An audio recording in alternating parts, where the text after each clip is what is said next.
Hi everyone, welcome back to a new blog. কেমন আছো তোমরা? আশা করি সবাই খুব ভালো আছো, আমরাও বিন্দাস আছি। আজকে মাটন রোগান জোসের রেসিপি নিয়ে হাজির হয়ে গেছি। বাড়িতে বসেই রেস্টুরেন্ট স্টাইলের মাটন রোগান জোস কিভাবে বানাবে সেটাই আজকে তোমাদের সাথে শেয়ার করতে চলে এলাম। এই রান্নার প্রধান উপকরণ হলো মাটন। এখানে আমি নিয়ে নিয়েছি 1 কেজি মাটন, যেটাকে ভালো করে ধুয়ে জল ঝরিয়ে আমি রেডি করে রেখেছি। এবার গ্যাস অন করে কড়াই বসিয়ে দিয়ে দিচ্ছি পর্যাপ্ত পরিমাণে সর্ষের তেল। তেলের পরিমাণ কিন্তু অবশ্যই নির্ভর করবে মাটনের পরিমাণের ওপর। তেল ভালো করে গরম হয়ে গেলে দিয়ে দিচ্ছি 9 থেকে 10টা ফাটিয়ে রাখা ছোট এলাচ। দিয়ে দিলাম 6 থেকে 7টা গোটা লবঙ্গ। দিয়ে দিলাম 3টে বড় এলাচ।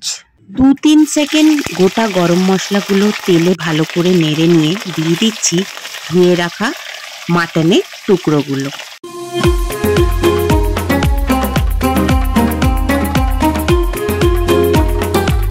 মাংসের পরিমাণ অনুযায়ী আমি এখানে 200 গ্রাম টক দই নিয়েছি।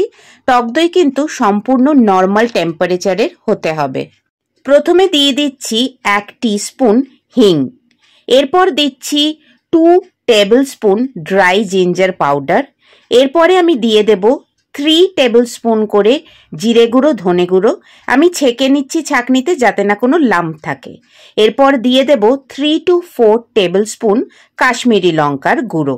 এরপর চামচের সাহায্যে সমস্ত উপকরণগুলোকে ভালো করে ফেটিয়ে নিতে হবে। মাটন অলমোস্ট আমাদের ফ্রাই হয়ে গেছে। কালারটা তো সম্পূর্ণই চেঞ্জ হয়ে গেছে, দেখে বোঝাই যাচ্ছে। এই পর্যায়ে টক দই দিয়ে তৈরি করা মশলার পেস্টটা দিয়ে দিলাম, সাথে বাটি ধোয়া একটু সামান্য জল দিয়ে দিলাম। মাটনের সাথে মশলাটা ভালো করে মিশিয়ে দিয়ে দিচ্ছি স্বাদ অনুযায়ী নুন, আর দিয়ে দিচ্ছি 5টা থেকে 6টা জাফরানের টুকরো। ভালো করে মাটনের সাথে নুনটা মিশিয়ে নিয়ে দিয়ে দিচ্ছি পর্যাপ্ত পরিমাণে উষ্ণ গরম জল। এখানে জলের পরিমাণটা বেশ কিছুটা বেশিই লাগবে, কারণ মাংস কড়াইতেই সেদ্ধ হবে, প্রেসার কুকার এখানে ইউজ হয় না। সময় নিয়ে ধৈর্য ধরে কড়াইতে যদি এই রান্নাটা করা যায়, অথেন্টিক কাশ্মীরের যে মাটন রোগান জোসের টেস্ট হয় সেটাই তোমরা পাবে। আমি এখানে ঢাকা দিয়ে দিলাম। প্রায় 45 থেকে 50 মিনিট ধরে কিন্তু এই মাটনটা সেদ্ধ হবে। 20-25 মিনিট পর এসে ঢাকাটা সরালাম। এই প্রিপারেশনের সবচেয়ে যেটা মেন ইনগ্রিডিয়েন্টস মাংসের পরে, সেটা হচ্ছে রতন জোত।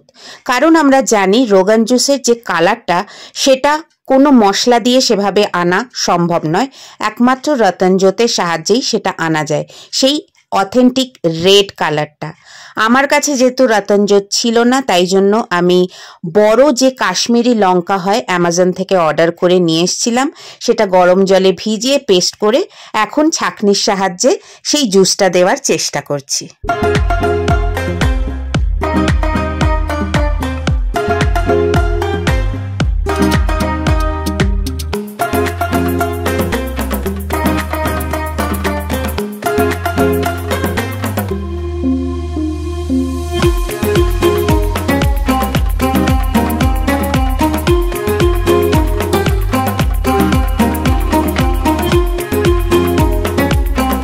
এবার একটা তড়কা বানাচ্ছি।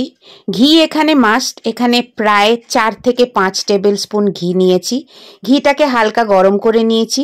তার ভেতরে দিয়ে দিচ্ছি খুব সামান্য পরিমাণে রেড ফুড কালার। তোমরা চাইলে অ্যাভয়েডও করতে পারো, বাট আমার যেহেতু অথেন্টিক কালারটা দরকার, যতই আমি কাশ্মীরি লঙ্কা দিই না কেন ওই রেডটা আসছিল না। এবার সামান্য পরিমাণে রেড কালারটা দেওয়াতে কিন্তু একদম পারফেক্ট রেড কালারটা চলে এসছে আমার গ্রেভিতে। এবার মিডিয়াম টু হাই ফ্লেমে গ্যাসটাকে রেখে আমি আবারও ভালো করে মাংসটা সমস্ত কিছুর সাথে কষাতে থাকবো। ঝোলের কনসিস্টেন্সি কিন্তু একটু পাতলাই থাকে, কারণ রোগান জোস যারা যারা আমরা খেয়েছি প্রত্যেকেই জানি খুব থিক গ্রেভি কিন্তু হয় না। ধৈর্য ধরে 1 ঘন্টা ব্যয় করে আমি এই মাটন রোগান জোসটা কড়াইতে বানালাম। খুব সুন্দর খেতে হয়েছিল, কারণ আমি খাওয়ার পরেই ভিডিওটা করছি, আর এই সময় যে সুন্দর গন্ধ বেরোচ্ছিল সেটা আমি বলে বোঝাতে পারবো না। মাংসের যে গ্রেভিটা সেটা দেখতে পাচ্ছ আগের থেকে একটু ঠিক হলেও কনসিস্টেন্সিটা কিন্তু পাতলাই বলা যায়। এরপরে তোমাদেরকে সেদ্ধ কতটা হয়েছে কড়াইতে রান্না করেও সেটা দেখিয়ে দিচ্ছি। দেখো, ফর্ক কিন্তু সহজেই ঢুকে যাচ্ছে আর মাংস প্রায় ছেড়ে যাচ্ছে গা থেকে। আজকের মাটন রোগান জোশ আমার একদম তৈরি। ভাত, রুটি, পরোটা, লাচ্ছা, নান যে কোনো কিছুর সাথেই এই ডিশটা দারুণ যায়। আমরা অবশ্য ভাত দিয়ে খেয়েছিলাম। তোমাদের সকলকে বলবো এই রোগান জোশের রেসিপিটা যদি তোমাদের ভালো লাগে আমাকে কমেন্ট করো, আমার ভিডিওটা লাইক করো। তোমরাও বাড়িতে অবশ্যই ট্রাই করো, আশা করছি তোমাদেরও ভালো লাগবে। যারা যারা আমার চ্যানেলে আজকে প্রথম এসছো, এখনো এই চ্যানেলটি সাবস্ক্রাইব করোনি, প্লিজ চ্যানেলটিকে সাবস্ক্রাইব করো।